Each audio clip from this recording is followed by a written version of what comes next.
What's up, everybody? Thanks as always for supporting the show. It would mean a lot to me if you would take a second to scroll down and hit that subscribe button to the Hoops Tonight YouTube channel, and then follow me on social media on TikTok, Instagram, and Twitter so you guys don't miss any of our content over the course of this season. All right, let's talk some basketball. Who is a more serious title contender? The Oklahoma City Thunder or the Minnesota Timberwolves? We'll start with Logan. I am amidst the YouTube video in which I'm actually working on a take similar to this.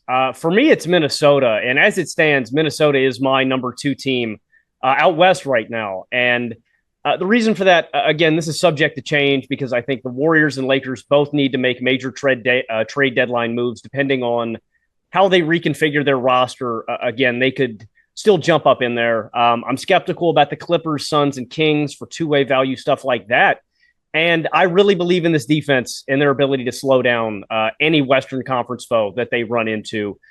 And I think when you look at Minnesota, the majority of the losses that they have suffered this year, it's been down to really 3 reasons. And again, you can blanket statement these keys for a lot of NBA games, but it's been evident with Minnesota. It's lackadaisical turnovers, it's poor effort defensively, and it's been red-hot shooting nights from their opponents.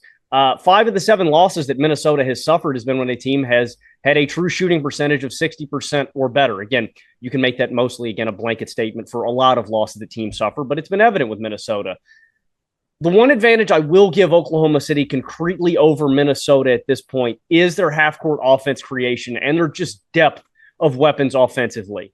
I think that really could be the marginal difference in a series that, Karl Anthony Towns is going to have to pull his weight. Anthony Edwards is going to have to consistently reach that superstar level, which he has done on big stages, but that's still the biggest variable here. When Oklahoma City, SGA can have an off night, and Chet can take over, knocking down shots, getting to the rack. He's so good. Jalen Williams dropped 36 the other night. He's a 90th percentile isolation player this season. An isolation possession from Jalen Williams is worth 1.24 points. That's absurd. He's a 72nd percentile pick and roll ball handler. Like point blank, Minnesota just does not have the depth of offensive weapons that Oklahoma City does. And Oklahoma City is a damn good defense too. So I guess I'm going to say I want to hit the pause button here because I want one more month. I think Oklahoma City and Minnesota, like Golden State and LA, need to do something at the deadline. I think the majority of teams across the league need to make a move to get marginally better at the deadline. Oklahoma City finding a secondary or tertiary offensive weapon, another one to put them over the top. I know both of you guys have discussed Lauri Markkanen would be awesome if they could make a swing for him with their picks. And then I think Minnesota needs to make another swing too to put themselves over the top to keep pace because, again, I think they have the defensive personnel and the physical advantages to stifle LA, to limit Denver just a little bit to open the door, but they are just in a different class offensively than Denver. Denver is in a different tier. So for me, I think Minnesota, I like Minnesota more because of their defensive ceiling, but they have to make a move at the deadline. I'm shopping Kyle Anderson, NAW. I'm shopping Shake Milton, Troy Brown Jr. and picks, like whatever move I can make to get another bench piece or another option offensively to give me easy offense come playoff time is what I'm doing. But I think I'm just marginally like Minnesota more because of their defensive consistency. But Oklahoma City is a damn good contender too. I legit buy into both of these teams potentially making a playoff run. Yeah, I love both of these teams. I am so high on the Thunder. I think this is as bright a future from a young team as we have seen since, shocker, the Thunder just over a decade ago when they had Harden, Russ, and KD. Sam Presti, man, I hope that he gets his ring because he is as brilliant a player evaluator as we have seen in this league. He just nails draft pick after draft pick after draft pick, and he makes very good value trades. But at some point, you got to put it all together and get that ring and reach the actual apex of the sport. I mean, Jason, you remember I was crazy high on Chet as a prospect. I said he was the best guy who I'd ever been able to really evaluate. I love Shea. I think Jalen is even underrated. Like, I think he's a perennial 3rd star. He is rarely good for a second-year guy. They're awesome. But right now, it's Minnesota. I think there's a few concrete reasons for that. Number one is how well they match up physically against the big elite teams in the West. I think that is going to be a very important component just with the way that the best teams in the league have gone. You are looking at big, athletic, strong front courts, and Minnesota is the epitome of that with their two big looks. And they're just really athletic all around with Jaden McDaniels and Anthony Edwards.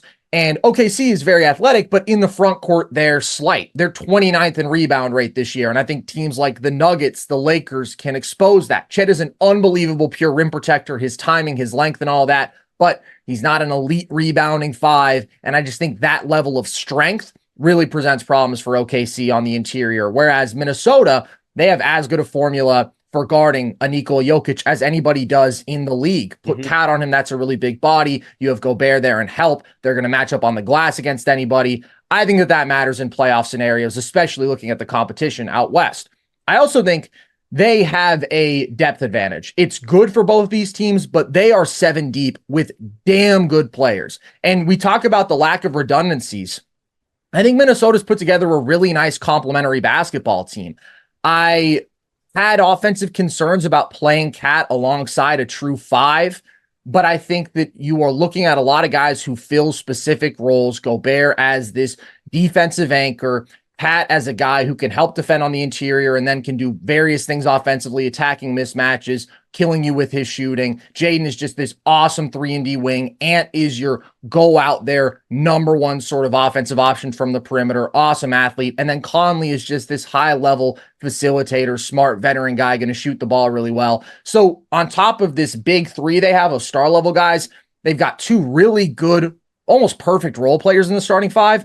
And then Kyle Anderson and Naz Reid are super valuable bench pieces. You just have a versatile two-way guy in Anderson, and then as explosive a scoring bench big as there is in the league in Naz Reid.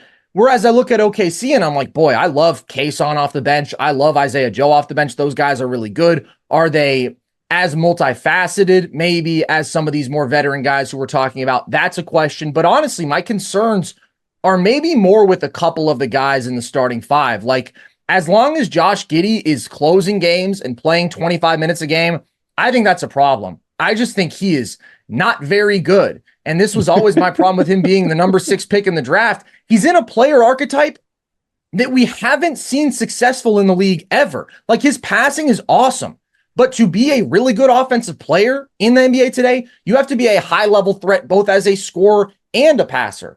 And this is a guy who is a below-average athlete, who has bad touch, who has a broken jump shot, who is going to be a negative defensively. I mean, we're seeing it this year, right? He's giving you 11 a night on 50% true shooting. I think he takes the offense out of rhythm. I don't think he holds defenses accountable as a spot-up shooter. I think he is going to be an addition by subtraction situation if they can move off of him. And then even a guy like Lou Dort, who has been awesome this year, he is shooting the hell out of the ball. I've just seen too many times from him in the past where he gets in these stretches where it's brick after brick after brick, and that can be a question of shot selection. So I don't have the same level of faith with those 4th and 5th guys that I do with the Minnesota dudes who just excel in their roles. And then they are much more experienced. Mike Conley has been in multiple deep playoff runs, as has Kyle Anderson. Gobert has been to the second round a few times. Cat and Ant have at least been to the playoffs multiple times. Teams don't win titles when nobody on their team has real playoff experience. And that is the case for OKC. Shea has been there, sure, but he's never been there as the guy. Lou has been in one playoff series, and that's it. That's the entirety of the playoff experience on this roster, in this rotation, outside of Isaiah Joe being a garbage time guy in Philly. That doesn't count. There's maybe one exception historically to that rule, that being the 1977 Blazers, very young team, but overwhelmingly, it certainly helps to have been there before, to have been in those battles. And there's a physical maturity with Minnesota along with that mental maturity. I just think they scale better to a playoff setting right now, but long term, boy, I am high on what OKC can do. Yeah, that last part is literally the take that I came into this with when I was prepping this morning. Like, I think Oklahoma City is going to be awesome for a really long time. Yeah, I think they aren't going to make the mistakes they made early on with James Harden. They are they have a lot of very specific pieces that I look at with championship contention, like diversity of shot creation, diversity of defensive scheme that they can run. They like Chet Holmgren, I think legitimately has the potential to be the best player in the world one day. Like they have so much upside. It's not even funny, but there's just 2 big red flags for me. Like the Western Conference is huge on the front line and they are tiny. And everything we know about NBA history tells us that the longer you get into a playoff series, that's where physical matchups matter more and more. I know I'm in some trouble with Thunder fans because I did my power rankings before the Minnesota win. And I said, I don't think Oklahoma City is capable of beating Minnesota, LA, or Denver 4 times out of 7 because of the front line size mismatches. And then they beat the shit out of Minnesota. And of course I look silly. But genuinely speaking, when you get to the playoffs and you get into a 7-game setting, the whistle gets a little tighter. It becomes a more physical game. I just am worried about them on the front line. And then that second piece of it is like, I mean, shout out to the 1977 Blazers, but shout out to them. But like, kids don't win in the NBA. They just don't. They sometimes kids make some noise, but kids don't win in the NBA. And when they do, it's like 26, 27 years old, and they're surrounded by vets usually at that point. This team has not just a lack of championship experience, they have a lack of playoff experience, I should say. They have a lack of basketball experience. These are all kids. These are young basketball players. And so when I look at that, those are just giant red flags for me that say like, hey, listen to what NBA history tells you. Doesn't mean they can't win.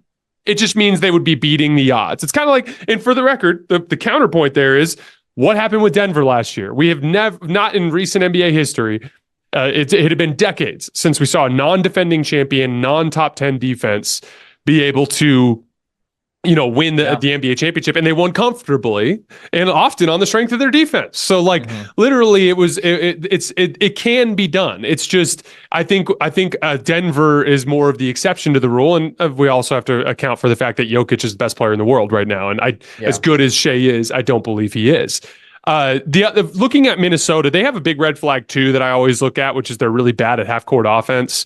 In general, like when things get super physical, like having a bunch of guys that are capable of really high level closeout attacking and having 2 really high end shot creators are really important. And I'm not saying that Ant's not capable of that, but that certainly is a concern for me. But to your point, Carson, they have 2 massive green flags, which is they have a lot of experience and they're huge. And those are just 2 very, very important pieces to a playoff run. I don't view either of them as top tier contenders.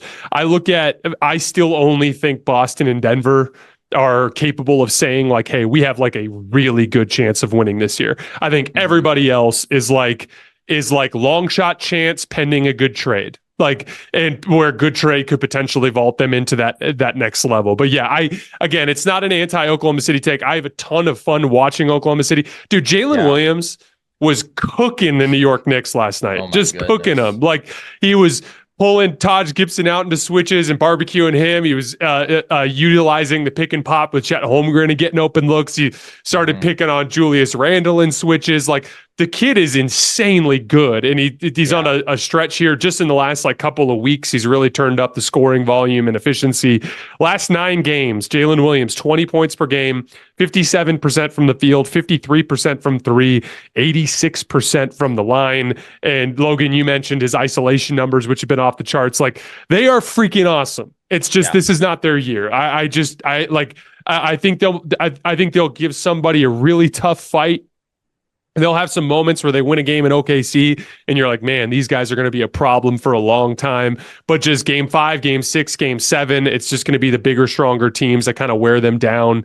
I know they've had some success against the bigger teams in a regular season sample, but I do think that they've probably been one of the best effort and consistency teams this year, which is obviously good, which is like, they're like, to me, a much better version of the Memphis Grizzlies team from the last couple of years that was really good in the regular season, but I wasn't as optimistic about their high-end long-term potential.